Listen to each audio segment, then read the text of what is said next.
Hey y'all, welcome to the short-term show special episode series on the Smoky Mountains in Tennessee. We are doing a 10-episode deep dive into buying short-term rentals in the Smoky Mountains. So we're going to talk about a lot of things in these episodes, and we'll probably be doing a quarterly update from here on out after we finish these 10. So make sure you hit that subscribe button so you get those delivered straight to your phone when they come out.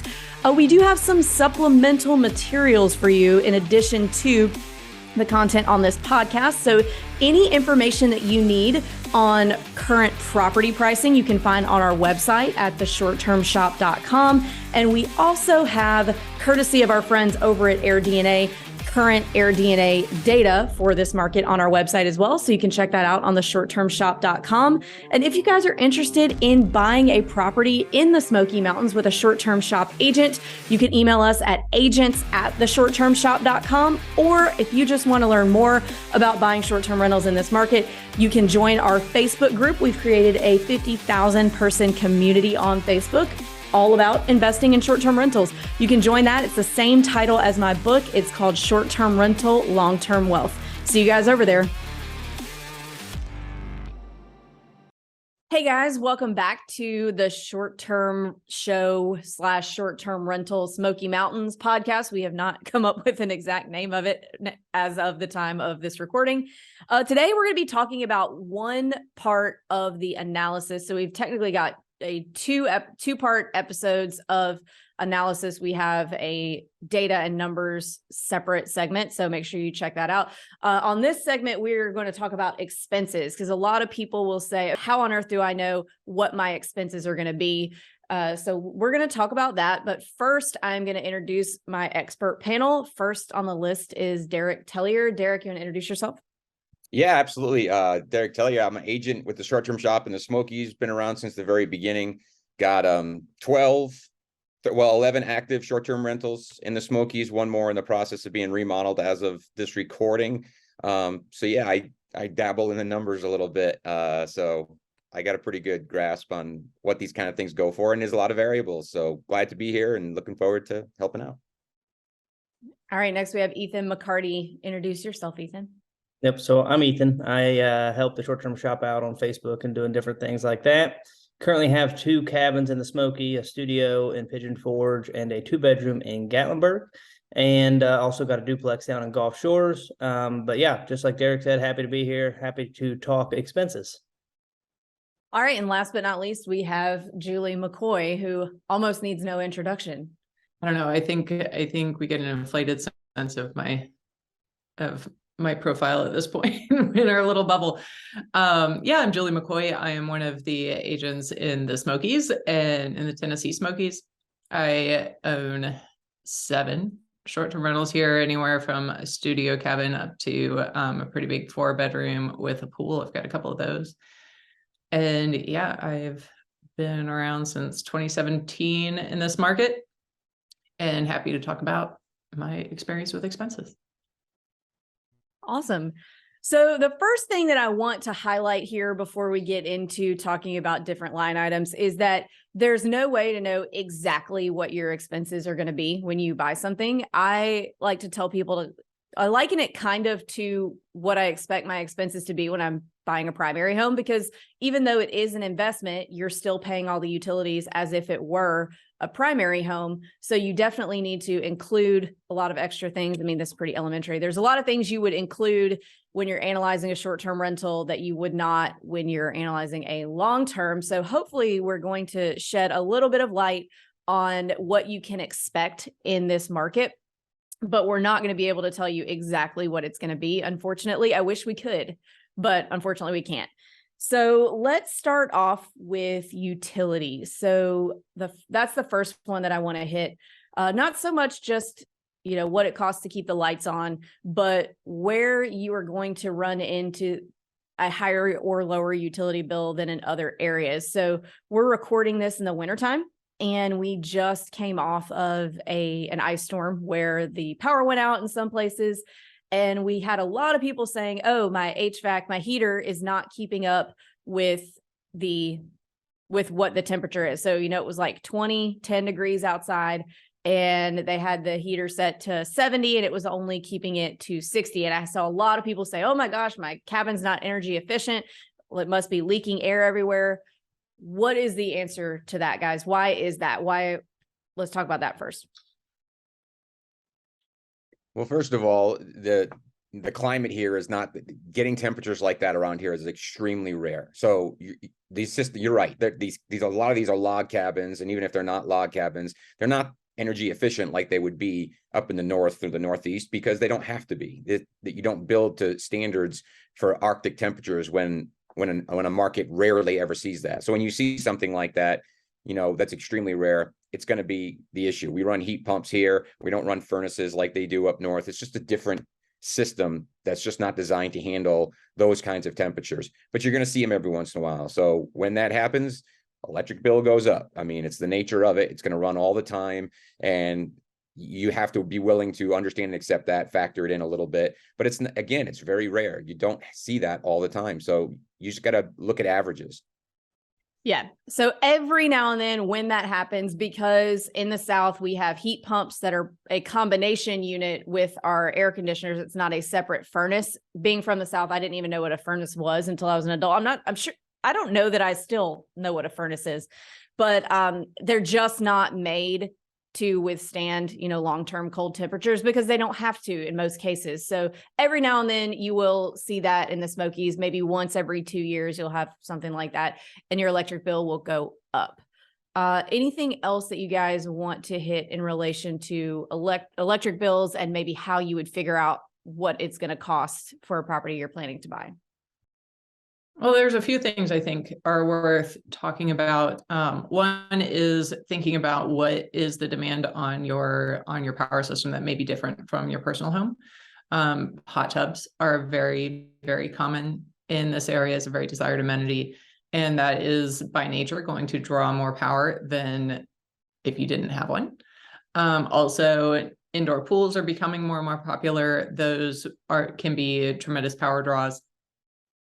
Certainly worth the expense in my opinion, but yeah, your power bill will definitely go up with amenities like that. And then I think the final aspect is just having an awareness that people on vacation are not really going to be as conscientious, most likely, as they might be in their personal home about, keeping temperatures moderate and things like that. So given the opportunity, they may crank the heat up or the cold down, more than you might want, because it's their vacation and they want to be comfortable more than they want to save you a buck. So just keep that in mind. And I think, just kind of err on the high end when you're thinking about power bills, and that will set you up better than estimating low.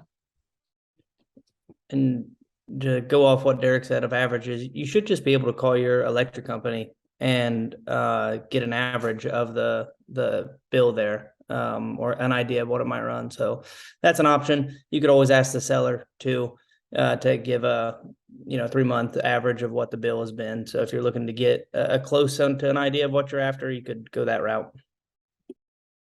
Sometimes listings will provide that in the Smokies. It's not super common, but we will see it on occasion. But also one thing that does make it easy, not every area is like this, but there's only basically one electric company in Sevier County. Sevier County Electric Service does pretty much everything. There may be some overlap with some other areas. I know, like, my daughter lives on the northwest side, and she's actually in a Knoxville utility district with a Sevierville address. But for the most part, the cabins and the properties you're going to be looking at are going to be with Sevier County Electric Service.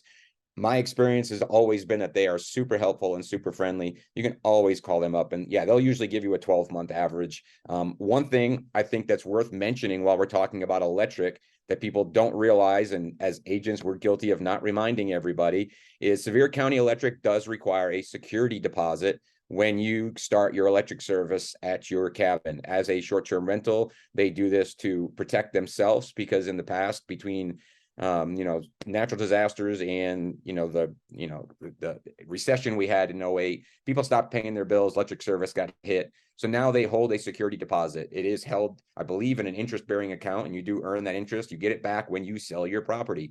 If your property has not been a short-term rental, that deposit is probably going to be about $1,000. If it has been a short-term rental, they are going to look at the average of the last 12 months, and I think they double it. Julie may remember the actual number there. But be prepared when you go in and when you're underwriting, not just for your monthly bill, but your expenses up front. Just go ahead and factor in $1,000 that you're going to need for your electric security deposit. We forget to bring it up because we're used to it, and it's always seems to be a big surprise to everybody. So hopefully a lot of people will see this and now they'll know. I'm so glad you said that, because yes, I had completely forgotten about that. And at this point, I don't want to think about how much of my money the power company has in their possession. But yeah, I believe if it's been a short-term rental in the past, they double the highest power bill from the last 12 months. I'm pretty sure that's their metric. And there may be an option to not do the security deposit, but it would involve a credit check, which most people don't want the hard pull on their credit and would rather put in the deposit.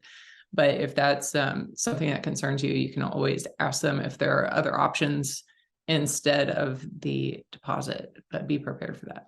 They won't do the credit check for a rental. They will do it for a primary. Oh, really? residence. Yeah. Okay. So Good yeah, to know. if it's your primary residence, you can get a credit check and they will waive the deposit. Yes, but otherwise it is. There is an option. I don't want to ignore it because people will talk about it. You can get a bond. There are companies out there that sell bonds where the utility district will take a bond for it, which means less money up front, but you have to renew the bond every year. So if you're planning to hold the property, you know, bonds can, they vary in price, but if you're going to hold the property for 4 or 5 years, you're going to end up paying more. Maybe less than that, maybe 3 years. You're going to end up paying more than you would if you just paid the deposit. So it's an option. It's out there. Look into it. See which one is best for you. For the most part, if you factor it in, just pay the deposit. Safer, easier, and simple. And you get it back. Is Yeah. the other thing to remember. At some point. Yes, at some point, eventually. You may never, if you never sell. Well, Never sell. Yeah, Never sell. Yeah, I've always regretted selling everything that I've sold, which hasn't been much. All right, let's move on to a few other of the smaller, easier to figure out utilities and expenses before we get to some of the bigger ones. So what about gas in the Smokies? so there is very limited natural gas, only in city limits and in small areas within city limits will you find natural gas. What is far more common out here is propane. And so you'd have a propane tank that is located outside the property, can be anywhere from like 100 gallons up to 250 gallons. And they are usually leased through a local propane provider. There are many of these, or you can buy the tank outright. And the difference is if you are leasing a tank, then the only company that will fill that tank is the company you're leasing it from. If you own your tank, then you can have any company that you desire fill your tank. And, if someone, if you feel like you're not getting great service, it's really easy to switch. I don't know that I'd recommend one over the other necessarily. It's up to, your own tolerance. And it's a decent idea to ask who, if a tank is leased for a property that you're buying, who's the provider and kind of what's their reputation. There's a lot of companies, some have good reputations, some do not. So it could be a useful thing to know to decide if you want to take over that lease or not. And propane prices, if you're not familiar with propane, varies throughout the season. So when you're figuring this out and you're looking at average expenses, the smart thing to plan ahead for is plan to have your propane tank filled like in August or September, because the winter is when it's going to be used. Most of the time, there are exceptions. Most of the time that propane tank is being used for your fireplaces. That's generally the only thing. There are some gas fireplace or gas stove tops. You will see those around here running on propane. I actually own some properties that have HVAC systems, heaters that are on propane. All I can say on that is it costs a lot more when you're running your heat on propane. So factor it in. Yes, your electric bill is quite a bit lower, especially during this like cold rush we had, but my propane bill, more than was higher than what my electric bill would have been. But if you happen to be buying a property that has propane HVAC, be prepared that you may have to refill it during the winter and the prices will be higher. So yeah, do the research on it. But most of the time it's just a fireplace. And, you know, you can always get away with gas, do away with gas fireplaces, swap electric in there and do away with the propane altogether. I mean, propane is one more thing. In a lot of cases, if you want to, you can eliminate it. Again, if it's natural gas, you get that in the city of Gatlinburg, some areas of Pigeon Forge and Sevierville, then you don't have to worry about running out. You're never going to have to run out. They keep it, it just runs all the time. But again, it's one more number. And again, not common. You won't see it a lot. So. Okay, and last of the utilities, well, I guess we can get to internet in a minute. I almost forgot internet. Water and sewer. So what is different about water and sewer payments in the Smokies or lack thereof than in other markets?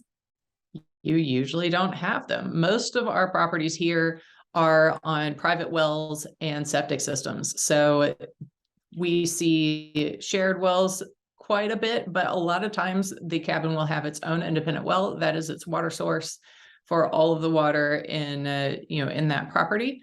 And then the sewer system is a septic system that once again is independent to that property. So the good side of that is there are no bills that are no recurring utility bills that are associated with these. The well pump will run off your electricity. So it gets factored into that. And septic is a gravity fed system that has no power or, other mechanical parts to it. So that is to a large degree is set it and forget it. The thing that you do have to factor in though, is the occasional maintenance of these systems and occasional repairs. So on your well, I would kind of consider it similar to like a HVAC system or, your water heater.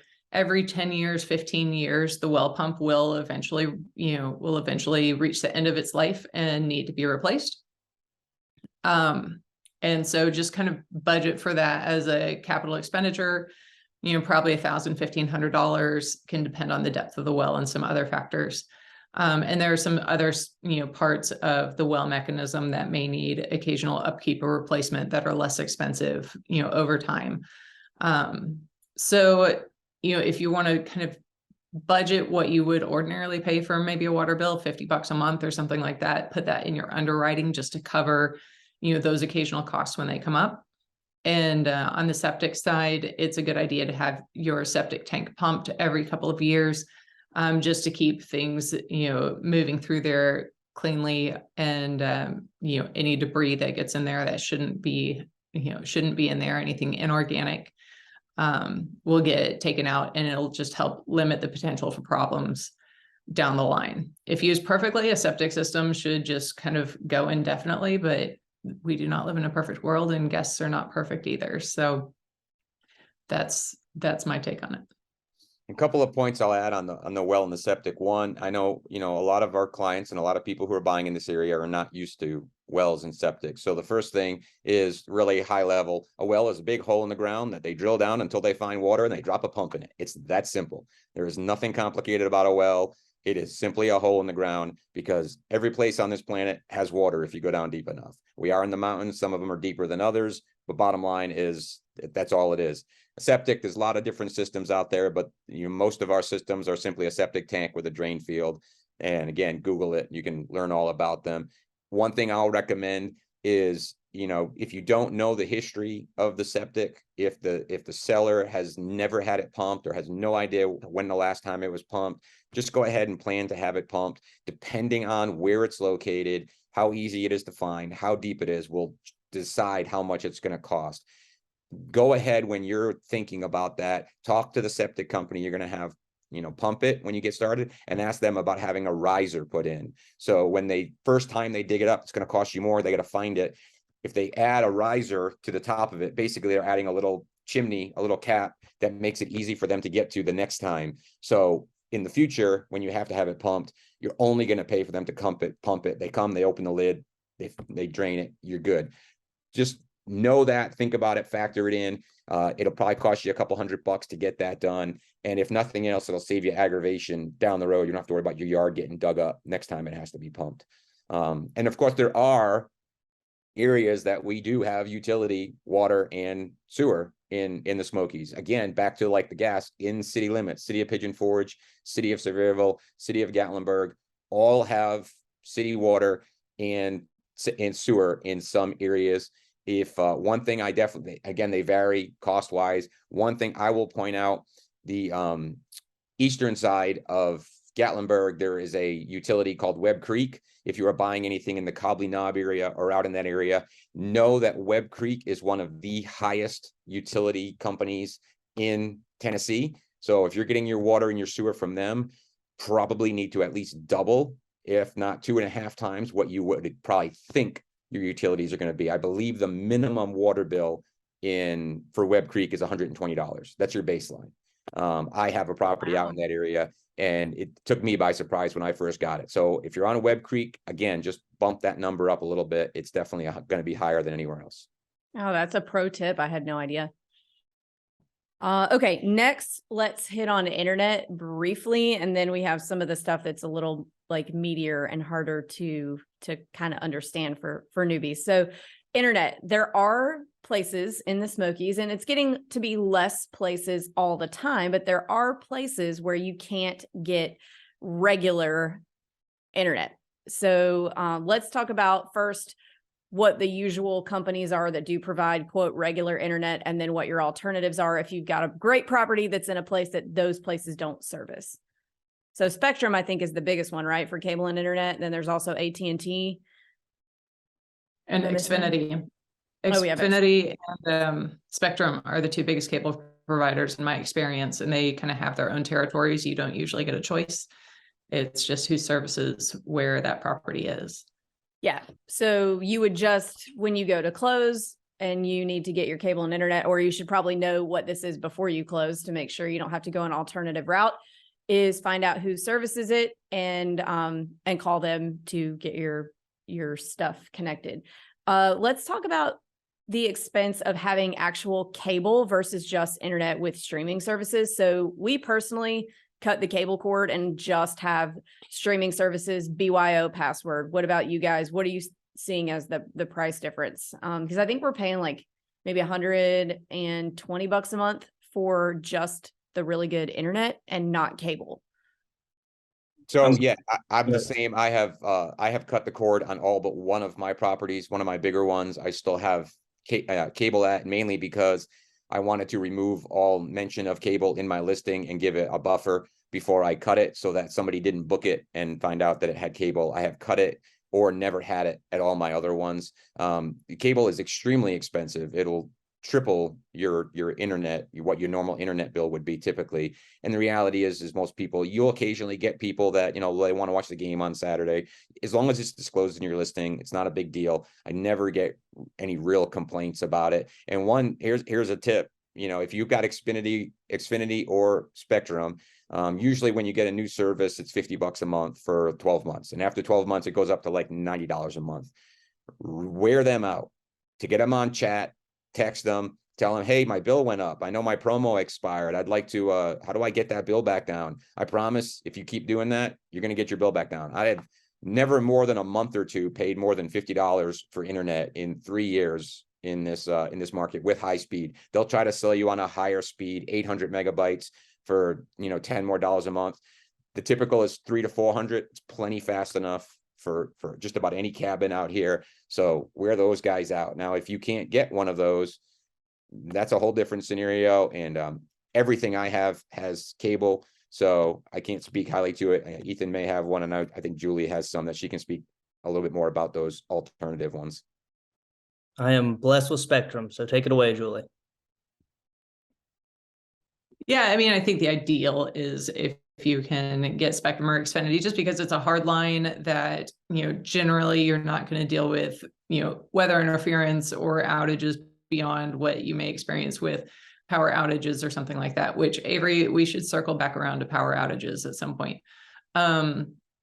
So yeah, I mean, that's going to be the fastest and most reliable that you can get out here.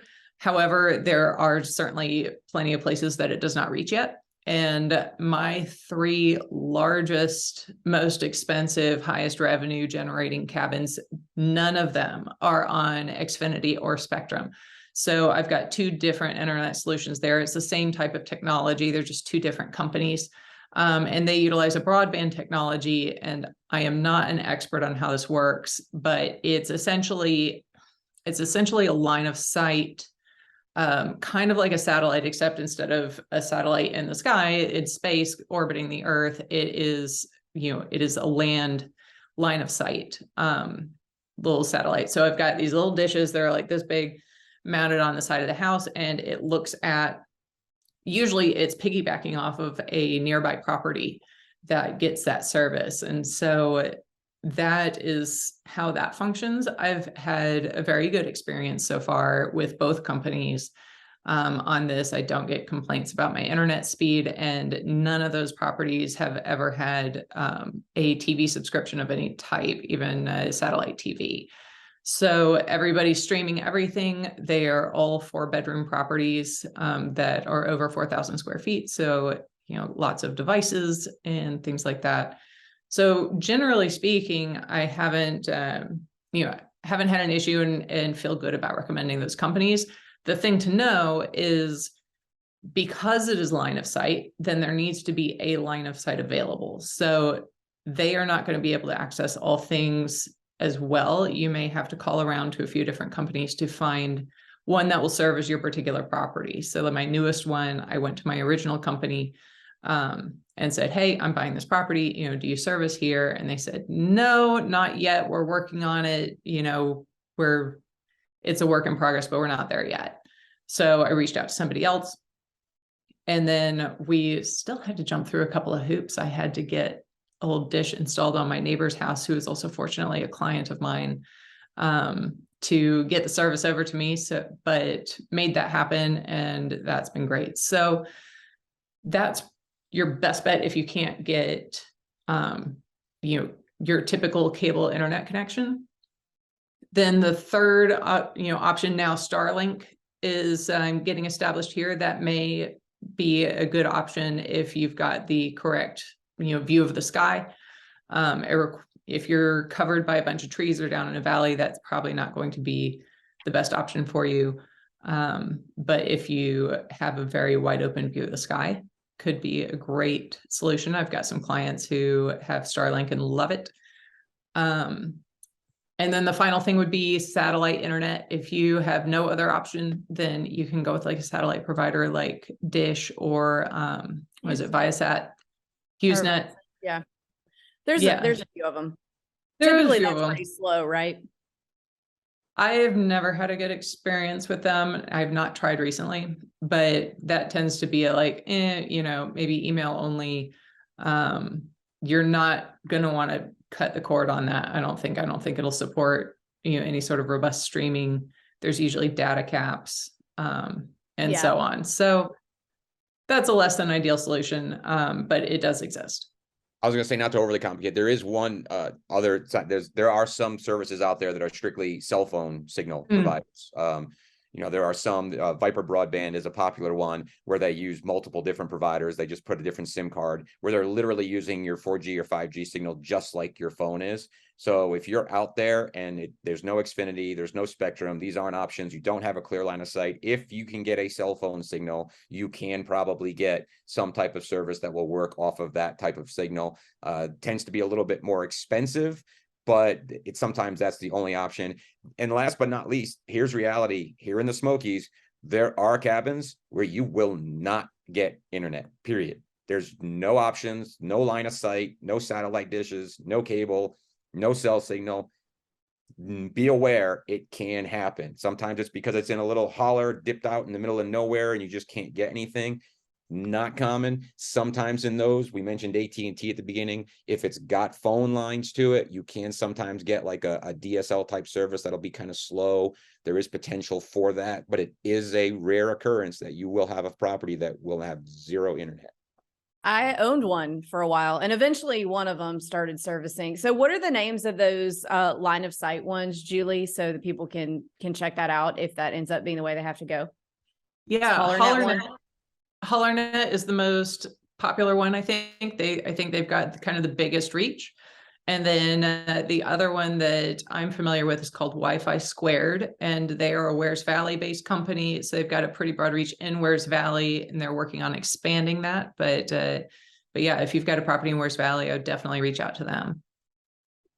Awesome. So lots of good internet information there. And now we're going to get into some in the weeds. That's what I'm going to call it, in the weeds. There's a few things. First, let's talk about cleaning and how to figure out what your cleaning fee is probably going to be. Are there any, I don't want to get ahead of myself. So figuring out cleaning expenses. Who Yeah, wants so to start? Go I ahead, can Avery. start with how I do it anyway, and you guys can tell me if you do it different. But the starting out, what I did was I knew where the cabin was that I was interested in. Just got on Airbnb, looked at cabins very similar to mine, see what they were charging.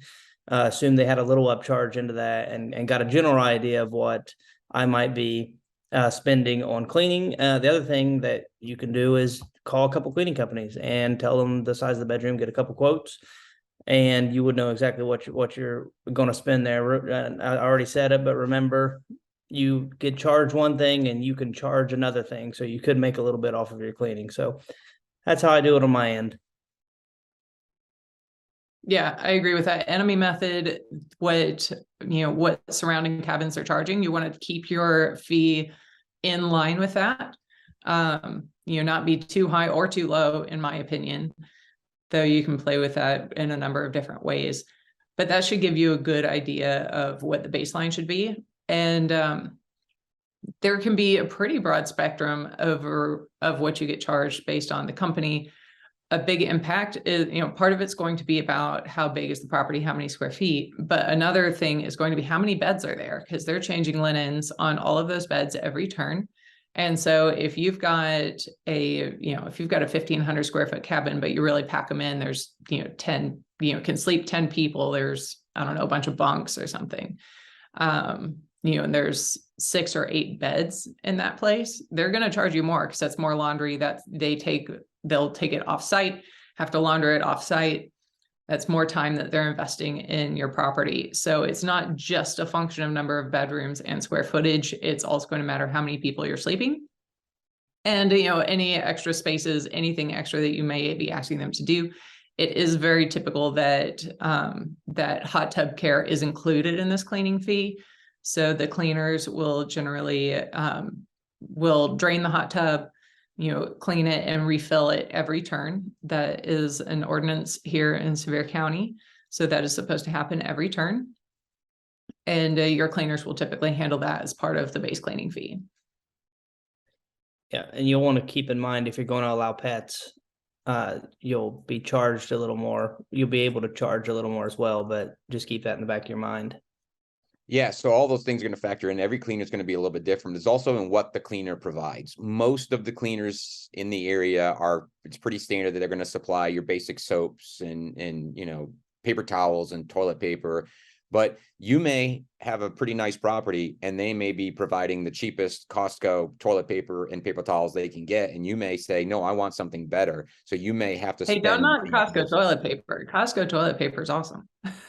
It is generic. It's a generic thing. No offense to Costco. Sorry to the Costco folks out there. But bottom line is what they provide. And some cleaners will provide linens. So this is another thing. Do you want to provide your own linens? Some cleaning companies won't allow you to provide your own linens because they don't want to have to keep up with your linens. They just have a service that they use. So these are things that you want to talk to your cleaners about. What do they provide? If they're going to provide linens, either it's going to be more expensive, or they may charge you a linen fee. You may pay a yearly at the beginning. When you get started up, you may pay them $800, depending on the size of the property, $500. And that is for them to, have enough linens to take care of your property. And while a linen fee may sound expensive, when you're getting in there, think about it. Let's say you've got even a 3-bedroom cabin, so you've got 3 beds in it. It's keep it nice and simple. You need to buy no fewer than about 8 sets of sheets for that cabin, because you need 1 set on there, you need 1 set for the turn, and you always need a spare or 2. Preferably have 1 set of spare sheets for each side of the bed physically in the cabin someplace that guests can get to if you direct them to it. Because if something happens, you might not be able to send you. Kids are on vacation, kids get sick. You guys all have kids. Well, Julie doesn't have kids, but anyway, we've all been around kids who get sick. And when you get sick, guess what happens? The sheets tend to get nasty. people want to be able to replace those sheets and not have to wait to wash them. So you want to have extras. All these things are going to factor in to what your cleaning is going to be. There's just so many variables. Enemy method is by far the best to give you a ballpark, though. And if you guys don't know what the enemy method is, check out our YouTube channel / the short-term shop. And there's a video showing you how to do it. Something that's kind of, you've already kind of touched on it, wrapped up into cleaning fees. Sometimes it's part of it. Sometimes it's separate, is the cost of restocking items. How do you guys figure out in the Smokies what your restocking costs are going to be? And typically I would say it's pretty standard in the Smokies to just provide like a starter kit to kind of get started of, a few laundry pods, a few dish pods, a few, like 2 rolls of toilet paper, maybe. So you're not necessarily stocking it huge every time, but anyway, go ahead. How would you guys figure that out? I don't really consider that expense because it tends to be so minimal. And depending on your cleaner, it's like some of them may provide those things rolled into their cleaning fee. And then some of them may want you to provide, like I've got one set of cleaners. And, I buy the laundry pods in bulk. I have them shipped to their house and they just let me know when they're running low. And same for, I buy the Costco toilet paper because it's nicer than the single ply stuff that it's going to go in by default usually. So stuff like that, they'll just let me know. It's like, hey, we need more of XYZ. I order it and ship it, and the cost is not significant enough for me to really budget for. And then I've got another set of cleaners that I don't provide much at all on that front, and so it's, again, it's not something I really consider. Yeah, I'm the same. I don't factor it in as a separate line item. When I'm trying to underwrite a property, I try to just look at a general percentage to give me an idea and overall of all my expenses. So I don't really consider that. It's going to be minimal. I mean, obviously, depending on the size of the property, it might be, a couple $1,000s a year, and even that might be high. So I just don't look at it. I don't think that much about it. And again, my cleaner supplies most of it. And if they don't supply and I am, then I'm probably paying a little bit less on the cleaning than if they were to supply it. So they can kind of offset. So if you're using that enemy method, if you're figuring that out, if you're looking at the average, you're probably going to be able to roll that in. I mean, you're almost nickel and diming a little bit too much if you start trying to factor that in. You'll overanalyze yourself out of buying anything if you get that deep. All right. Now, these are 2 big ones that kind of overlap each other. They are 2 separate line items, but they can overlap in some places, and they are maintenance and CapEx. So let's talk CapEx first, because there's a lot of formulas out there and rules of thumb for calculating CapEx. And I've found that most of them are specific to long-term rentals. Julie's actually really good at explaining this, so I'll let you start with CapEx, Julie. Yeah. And I think, what I was exposed to when I was first learning about real estate investing, is like a lot of these formulas that go into long-term rentals, which are perfectly great, but don't necessarily translate to short-term rentals. And so what I would see a lot of is a percentage-based allocation for CapEx and or expenses. It can be anywhere from 5 to 10% of your monthly revenue. Just allocate that towards a capital expense account. So that's great. If you're renting a property for $800 a month or whatever it is, and you're taking 5% of that, putting it in a CapEx account, awesome. Totally get it. If you are renting a short-term rental and it's making $4,000 a month, then all of a sudden that 5% becomes a much larger number. And you will very quickly learn that it's more than you need, most likely, for capital expense. So unless you want to build up your account really quickly, in which case you still want to underwrite it a different way, I recommend doing something like probably 1 to 2% for your CapEx allocation, because when you actually do the math and figure out the dollar amount, you're still in that in that same dollar range than if it were a long-term rental with a lower monthly revenue. So just keep that in mind when you're working with percentages in particular. Do the math, and does it make sense? So, okay, 5% of, $4,000, I don't even know what that is, but, I don't even know. I wish I knew. But yeah, when you think about that, like, all right, what are my likely CapEx, expenses going to be over a 10-year span, et cetera, the way you're going to plot that out. Just keep that in mind, make sure the numbers are realistic, because otherwise, like Derek alluded to before, you can decide that a property doesn't work, but it's because you've got way too much allocated towards something like your CapEx or your maintenance expense. I think it's 200 a month, but I may be wrong. Right, that's what I came up with in my head, but I wasn't confident enough to say it. So I got the benefit of being Julie's client, so that's my method. But I do just want to note that you may think differently buying a new cabin versus an older cabin on your CapEx expenses and what you might have to set aside for that. Well, and I'll throw in the other side of this. The percentage base is all well and good when you're planning for a longer term, right? But let's say you bought the cabin and the HVAC in it is 15 years old, and you're allocating 1%, a couple $100 a month for your CapEx. And 12 months in, you've got a couple $1,000 and your HVAC system just went out, and that's $7,500. Well, guess what? Your CapEx budget didn't mean anything. So the most important thing I say is when you're buying that property, your inspection is going to tell you how old things are, or at least approximate age. CapEx to me is an actual number. It's not a broad percentage. The percentage is nice for making sure you have money. You want to make sure you have reserve funds. But when you buy that cabin, identify how old these systems are. If you're running with an original 15-plus-year-old HVAC and water heater, your CapEx is going to be significantly higher in the first couple of years than if you're buying a brand new construction where your CapEx is going to be minimal. So you've got to factor all this stuff in when you're doing that. Just plan to front load. In some cases, you might come in and buy that property and replace the HVAC right out of the gate. It's 20 years old. Yes, it's functioning fine, but you're about to put this, 4-bedroom, beautiful cabin up on the market, and you do not want your HVAC going out. And I promise you, when your HVAC goes out, it's going to be at 10 o'clock on Saturday night in the middle of winter. It is not going to be on Tuesday morning at 8 a.m. in the summertime. It is not going to happen. Or in the spring when you don't even need it. That's not when it's going to go out.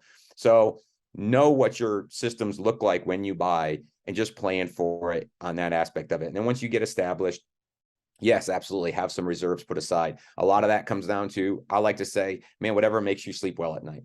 If you need to put 5% aside because you sleep well at night, knowing you've got that money put aside there, then great. If you put 0 aside because you've got reserves in other places, lines of credit, whatever, and you're like, if it breaks, I'll fix it, I'm good, and you sleep well at night, whatever works for you, just recognize that it's not as simple as a percentage based. You got to really know what your property is got in it.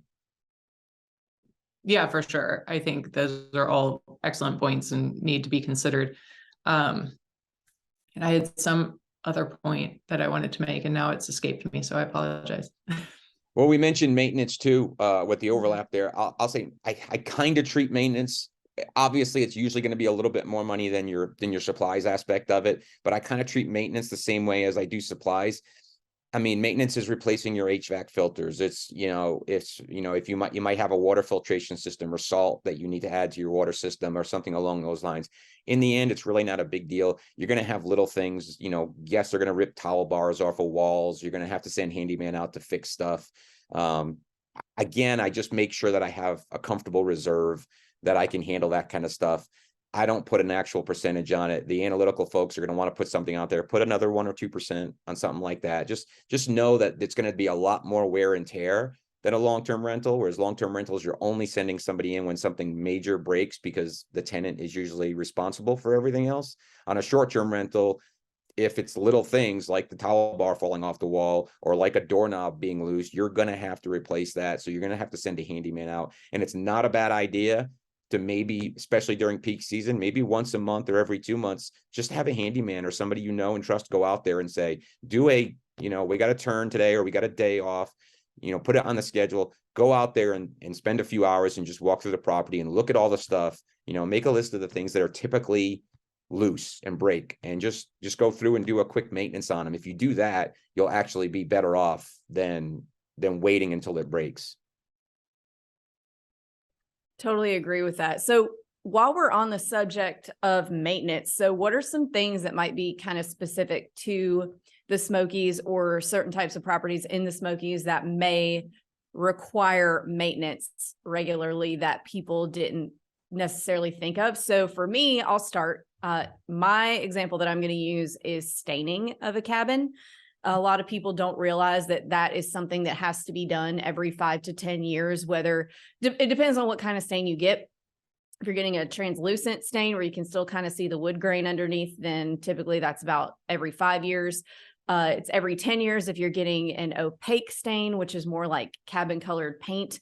And I know we haven't gotten some of our bigger ones stained, but for our smaller ones, like 1-bedrooms with a loft, it was pretty close to $5,000 to get that cabin stained. So keep that in mind. We're seeing a lot of builders move more towards hardy board in some cases, so you don't really have to mess with that. But if you are buying a wood-sided cabin, that is a cost you're going to have to think about. Yeah, and another aspect of that is the sun exposure that it gets. So if one side of the cabin gets blasted by the sun, it's going to need to get restained more often than the covered deck or, the side that is mostly in shade. So that's a big factor as well. And as far as cost goes, accessibility to all sides of the cabin is going to be a big factor. So if you're hanging out over a cliff and, and getting guys out to, one side of it or another, it's going to be a big deal. That's going to cost more money than if you can just set up ladders on all 4 sides and get her done. And other things that come to mind, lawn care. A lot of our cabins, there's not any lawn care involved at all because they're in the woods, and ideally, depending on the circumstances, again, if you're hanging off the cliff, you probably don't have any grass areas. So you may not have any lawn care at all, or it might be something that you need to send somebody out once a month to weed eat a specific area. But now one thing that's, become a bigger trend in the Smokies, and I think is a good one, is that if you do have some outdoor space, that you can set up a fire pit or an outdoor seating area. These are amenities that were not super common in the Smokies that are becoming a little bit more common, and not common enough, meaning that if you have that, you're maybe going to be able to draw somebody who likes to sit outside and hang out outside, not just on the deck. And when you do that, you're probably going to have a bigger lawn. So that's something you may not think about because we don't see that often, but all of a sudden you're buying something that has half an acre and it's actually kind of open and has grass. You're going to need to factor in, couple $100 a month for lawn care. Again, that's something you'll have to look at individually on the property and just factor for it. I would say absolute bare minimum, if you're sending somebody out there to weed eat, once a month, you're going to spend $60 to $65 at least on something like that. If you've got a half an acre and it's grass and needs to be cut, you're going to spend a couple $100 a month on lawn care. So factor that in, and landscaping on top of that. Again, low maintenance is what we strive for. So we don't necessarily have big elaborate landscaping out in front of our cabins, but if you're trying to separate yourself, and you will find cabins that have really nice landscaping, and something we see all the time is a cabin that was designed with nice landscaping out front and nobody maintained it. So now it looks like a jungle and it looks awful. So if you want to do something, curb appeal goes a long way. When people are booking your property, they're looking at photos. So if you've got really nice curb appeal, you're going to draw people in, but you're going to need to maintain that. So your landscaping expenses might be higher. So look at the landscaping, look at the grass, and just kind of identify, is this an expense that I need to worry about or not? Well, another thing to think about is landscaping is seasonal here, because starting in about October-ish, the grass will stop growing, things will calm down and they won't need as much maintenance. Then in the spring, it's going to start picking up. In the summer, you might need to get stuff weeded or mowed every week. My house is on just about an acre and it's all grass. And so, yeah, in the summer, man, he has to come out every week and mow, but it just kind of slopes off. And then we decide that, at this week looks like it's pretty much stopped. So we call it until next spring. So keep that in mind too, just because, your costs are going to vary with the seasons for that. But generally it is pretty low. I mean, the numbers Derek gave are pretty solid. I'd like to, for all the folks in Sevierville, Pigeon Forge, Gatlinburg, be aware of burn times that you can and can't burn. I'm supportive of the outdoor thing, but be smart about it. a couple things that back to the staining, you also could have woodpecker damage from them boring in, trying to get after the bees. So you might have to get that repaired. We already mentioned hot tubs. You're going to have that as an expense. Something's going to happen. You're going to send hot tubs, et cetera, out there at some point in time, or whatever company you prefer.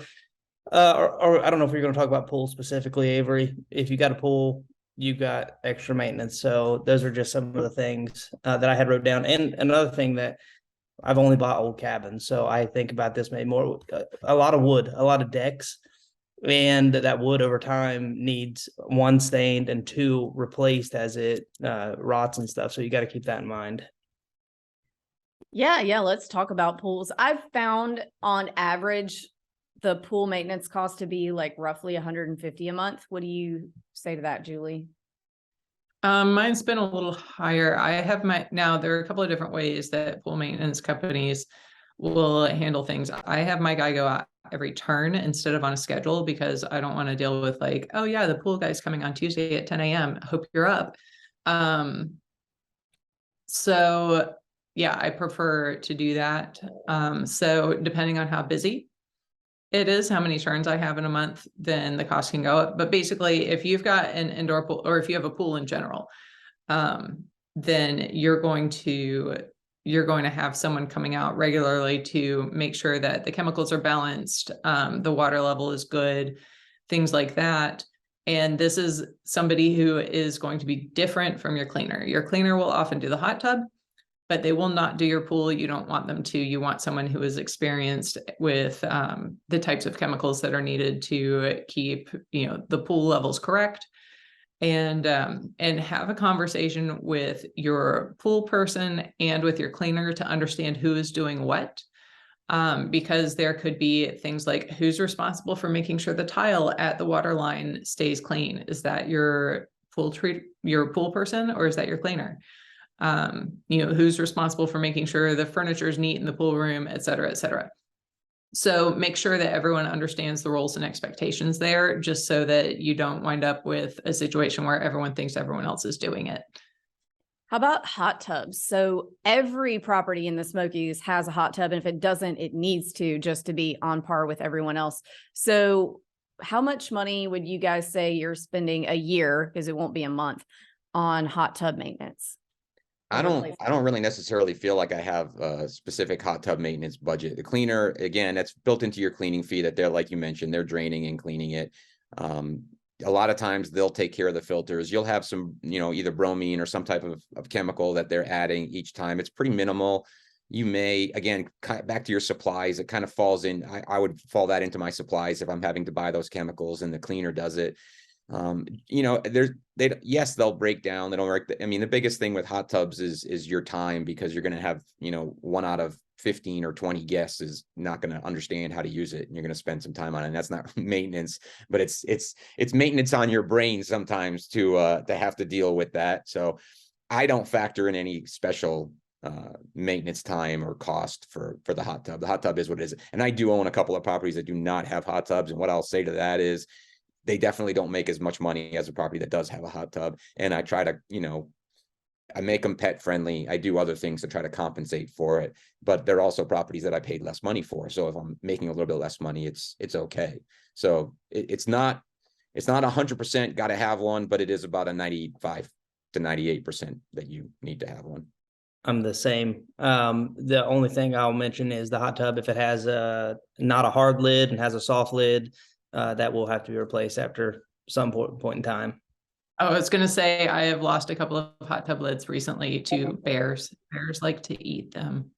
Apparently, apparently there is some, the formaldehyde that they use in a lot of these hot tub lids supposedly it smells like an anthill to bears, and they like to eat ants. So that's the word on the street right now. I don't know if that's accurate or not, but I have had bears absolutely annihilate a couple of hot tub lids recently. I have had the same. I have had a couple of lids get destroyed by bears. I have a couple of cabins that are frequented by bears at certain times of the year, and I've seen it happen. If we want to change one thing, we'll hit on maintenance that we kind of highlighted a little bit earlier. HVAC. You're going to need to replace your HVAC filter at least every couple of months, every 2-3 months. A lot of times your cleaner, this is a good conversation to talk to the cleaners about is, you know, do they replace that for you? Will they supply the filter? What kind of filter are they supplying? I've struggled because I buy some decent filters for my systems, and my cleaners have a tendency to just replace them with what they have, and I have to get onto them. I'm like, no, use the filters that I actually bought, because they're using the cheapest, crappiest thing you can.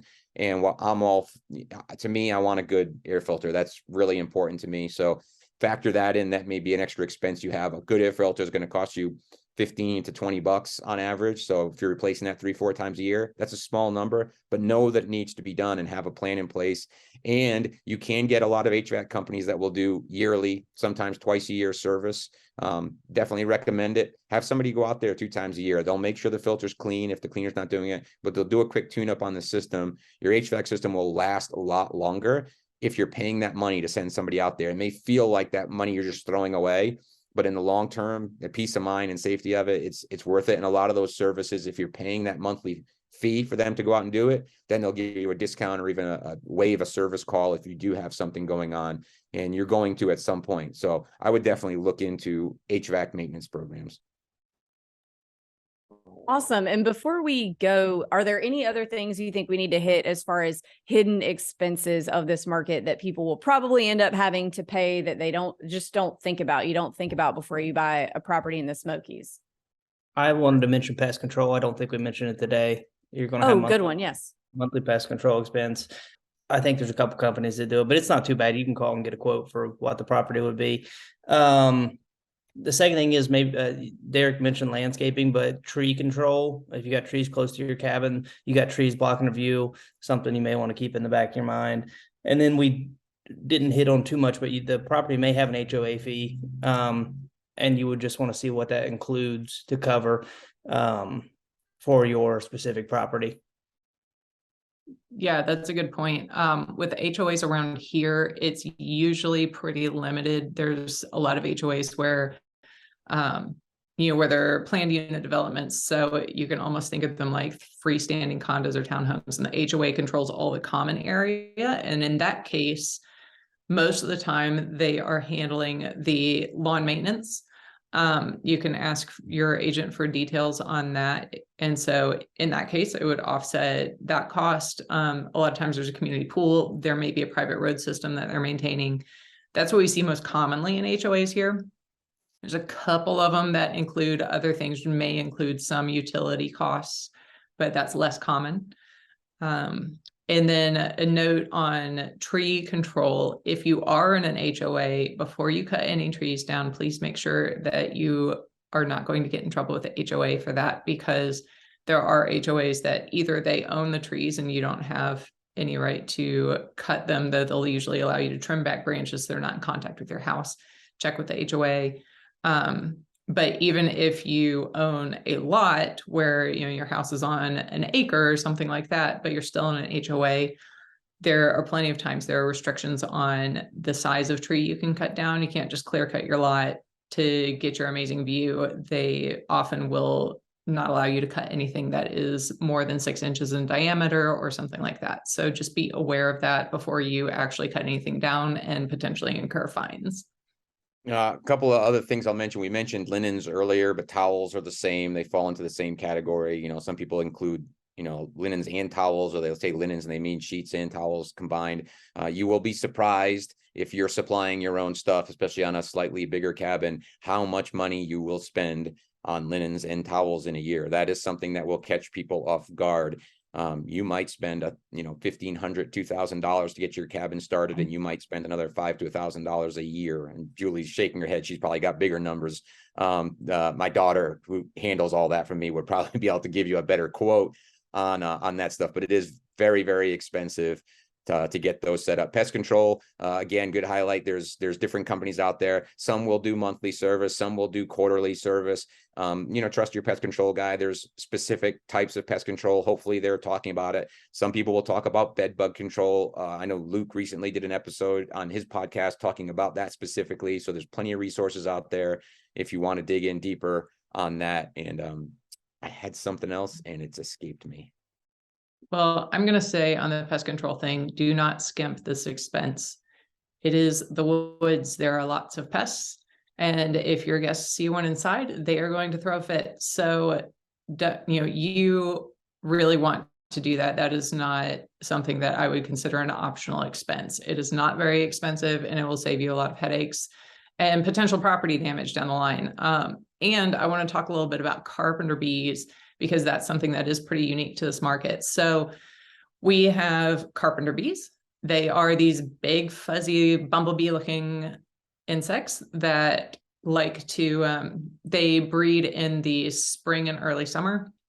And so they'll kind of swarm a little bit. They do not sting. They're not dangerous. But they will bore into wood and lay their eggs in these little tunnels that they will bore into wood. And it can be trees, but they really love soft woods like your fascia, like your window trim, even the siding on the cabins.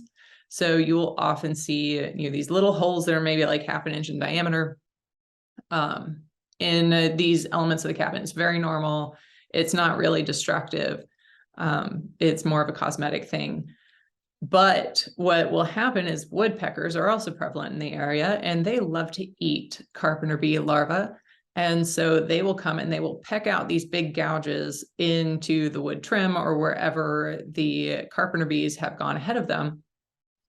And that, it's still primarily cosmetic, but it starts to look pretty ugly. And if it gets out of hand, then, then it can potentially damage the cabin by creating, allowing moisture in and things like that you don't want. And it's just ugly. So what you can do to get ahead of that is every spring, your pest control company will generally offer carpenter bee service, and it is an extra charge. They will come and spray, they will treat the cabin to discourage the carpenter bees from boring into it in the first place. It is not going to be like 100% foolproof. You'll never see one again, but it will definitely cut back on their activity and the potential for damage down the line. So I do recommend that. One other thing I'll mention, we mentioned HOAs, taxes and insurance. We didn't really highlight those. There's different schools of thoughts about how when we think about expenses. I think those of us on this call, we don't think about taxes and insurance as a standard expense like this stuff, because we factored into more in our mortgage payments, especially if we're buying a conventional loan. Taxes and your insurance are going to be escrowed. They're going to be in your mortgage payment. So if you're working with a mortgage lender, conventional loan, it's probably built in, but you do need to be conscious of the fact that there's taxes and insurance. And one thing that can catch you off guard, and your lender may not help you with, the Smokies are pretty safe. Taxes are pretty low, but if you're a new construction, your title company, your lender is probably going to escrow your taxes based on what they currently are. And then maybe they do a projection, but we don't really know what the taxes are going to be next year. So all of a sudden your mortgage payment may go up when the taxes get reassessed the following year. The one thing that's really nice about the Smokies as compared to several other markets, and I own in Texas, and it was a nightmare, even though I knew my taxes were going to go up, but my mortgage payment went up by $2,000 this year because they had not factored in, what the taxes were going to be, even though I knew the formula and I knew what my taxes were going to be, but they still didn't factor in and I didn't think about it. And because I had a deficit, I'm having to pay to make sure I have enough for next year, but also pay back. The Smokies, very low taxes by comparison. We have literally had lenders argue with our title companies that say, well, that's monthly, right? And they're like, no, that's yearly. Taxes are cheap here, but recognize taxes and insurance are an expense, and insurance is very variable. We could probably do an entire episode on insurance alone, but definitely know that these are expenses that you're going to have to pay, whether they're in your mortgage payment or not. Yeah, I always forget about taxes and insurance because I do have them in my mortgage payment. So taxes in this area are super, super low. Like Derek said, insurance just kind of depends on the type of property. It depends on different, like if you have a pool or not, what type of, you definitely want to get short-term rental specific insurance from a company like Proper or someone similar. Proper is going to be the most expensive, but they do have good coverage. And you also want to get a commercial umbrella policy, which is pretty cheap, like $100 a month, maybe. But that's the extent of what I can really speak on, not being an attorney, but make sure that you have both of those things.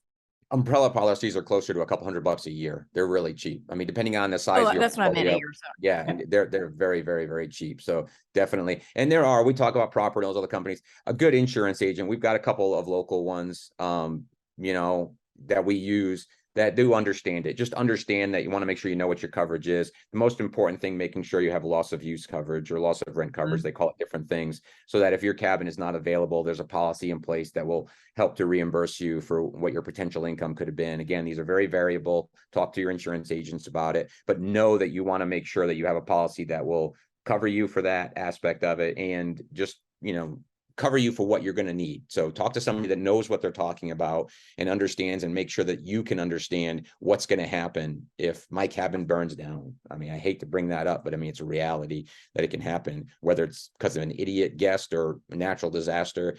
Nobody thinks about how good their insurance is until they actually need it, unfortunately. So have those conversations. They're tough conversations. They're not stuff you want to think about, but know what it is. You may pay a little bit more for insurance, but it may be worth it when you need it. Again, how well do you sleep at night? I nearly lost 2 cabins in a fire this spring, and now they survived, so I did not have to go through the claims process or anything like that. So I was very grateful for that. But yeah, my insurance was foremost in mind, and had they burned down and I hadn't been adequately covered, like no amount of premium money would have been too much to avoid that sort of scenario. So pay it up front, if for nothing else, just so you can sleep at night, because when and if something like that happens, you don't want to be worrying about if you're going to lose everything because the policy is not sufficient. yes, that is, we had the fire get really close to one of ours too. And I was like, well, good thing we have insurance. And then I started thinking, I was like, actually, that property is worth double what we have the insurance on. And hopefully this doesn't burn down, because that will really suck. So definitely make sure that as your property appreciates, you update your insurance coverage, because that's very important. Anything else that we are missing? Go ahead. Well, just one more thought on that topic, not to make this the insurance episode, but also cost to build has gone up significantly since a lot of us bought. And so make sure that you're in touch with your insurance agent about what's the coverage. So if it does burn down, if there's a total loss somehow, then, what am I covered to rebuild? Because, I know there have been folks who they've owned their property for quite a while and, didn't occur to them to update those things. I know I've been guilty of that. The fire this spring really kind of opened my eyes to a lot of these things that I wasn't thinking about. So you could end up in a situation where it's, your insurance actually won't cover the current cost of a rebuild. So talk to your insurance agent about that. Like, set a reminder for yourself every year, just go through it again and, hey, are there limits that we can raise? Are these numbers still appropriate? And the insurance company isn't going to raise it to infinity. They're not going to cover it to, $1,000 a square foot or whatever, but get something that's reasonable, or as close to what you think you're going to need as you possibly can. Yeah, I'll just harp on that really quick. Set it on you. This is where having an insurance broker is nice, because they're going to be looking out for you. So just put it on the calendar once a year, send an email, have a conversation. If you've got a good relationship with your insurance person, then they'll walk you through that. So, and I know we wanted to circle back on power outages in the Smokies. We kind of circle back to where we started, because power outages do happen. I know Julie will have some more to add to this, but Sevier County Electric has a pretty decent website and a pretty decent app where you can actually set up. So if your power goes out and it's reported, you will actually get a text message or an email telling you that it's out. So that's something that can help. Just prepare for it. It's going to happen. We're in the Smokies. We're in the woods. Power goes out. It's not like happen all the time, but it will happen, especially in storms. So I know Julie wanted to bring up, I'm sure she has some good points on that. Yeah, I mean, it was just about that it does happen. Most of the power lines in the county are above ground. We have tons and tons of trees.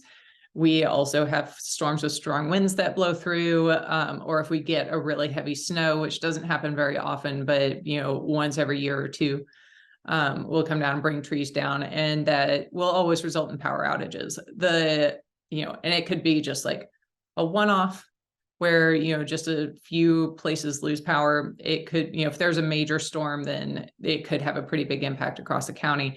The power company is really excellent about getting things back up and running very quickly. And, when we have a major event, then they'll call in resources from surrounding counties, even surrounding states, to, get things back up and running quickly. So I think they do an excellent job of that. Usually, if there's a power outage at one of my properties, it's back up in, an hour or two, unless there's a bigger event and, resources get spread thin, and then, then it can be longer. But, being familiar with the SES website and knowing how to use those tools, I think is really helpful in just communicating with your guests. If the power goes out, the first thing I do is go to the website and, check to see, like, does it show that power outage there, or do I need to report it? Almost always it will show it that they already are aware of the power outage. And so I'll say, like, hey, here's the website, so you can check this yourself if you want to, but I wanted to, let you know right now, they're aware of the power outage. They're working on it, and usually they get it back up and running really quickly. So here's a way for you to monitor it, and the communication really, really helps. Most of the time, guests are very satisfied with that. All right, I think we have covered a lot of ground here. Before we sign off, is there anything else that you guys can think of that might be a hidden expense or something that people don't realize is going to cost them money when they buy a short-term rental in the Smokies? Pots and pans, dishes, little stuff. I mean, we didn't talk about it. We kind of covered it, but which wear and tear. I know some people that replace their pots and pans every year. You may not have to. Buy stainless steel, buy good quality stuff. You won't have to do it as often. But again, it depends on the quality you're trying to, establish for your rental. If you want a nice place and you don't want, grandma staying at your place is going to complain because the Teflon coated pans are all scratched up and they can't cook their Thanksgiving dinner. Just make sure you got good stuff. Absolutely. I'd just like to know quickly, we talked a lot about expenses and how easily it is to get held up thinking about all these expenses or overanalyze, or I don't know, whatever you do. In the time that we have been here talking, and probably in half the time, you can call and do research and find out and get a very good average, a very good estimated calculation of what each expense would be or percentage should be, and use it and go with it. Don't let the expenses hold you up from buying something that is in the long run really going to be a cash flow machine or whatever, So just don't overanalyze all that. All right. Yeah, I think it's really easy to get tied up in well, how many paper towels am I going to buy this month? Supply line items, things like that. And most of the time, a lot of the things we talked about, especially the expenses that matter, unless you are really unlucky, it's not all going to hit at once. And so, you want to be cognizant of what worst case scenario is, but also recognize that that is in fact the worst case scenario. And, and generally speaking, things are going to run along and be pretty average, and don't get yourself too worked up over a lot of these little things and feel like you have to have every penny accounted for, because as Avery said in the beginning, it's not possible to know the exact amounts of all of these expenses. It's also not possible to know the exact amount that the property is going to make every month. And so we work in ranges and, operate in your comfort zone, but just recognize that there's a lot of variables. And so we work with the best info we have. All right. Well, on that note, we will sign off. Guys, if you are interested in buying with the short-term shop in the Smoky Mountains, because we are agents, head over to theshorttermshop.com to get connected with an agent, and we are happy to help you. We will sign off for now, and we'll see you on the next episode.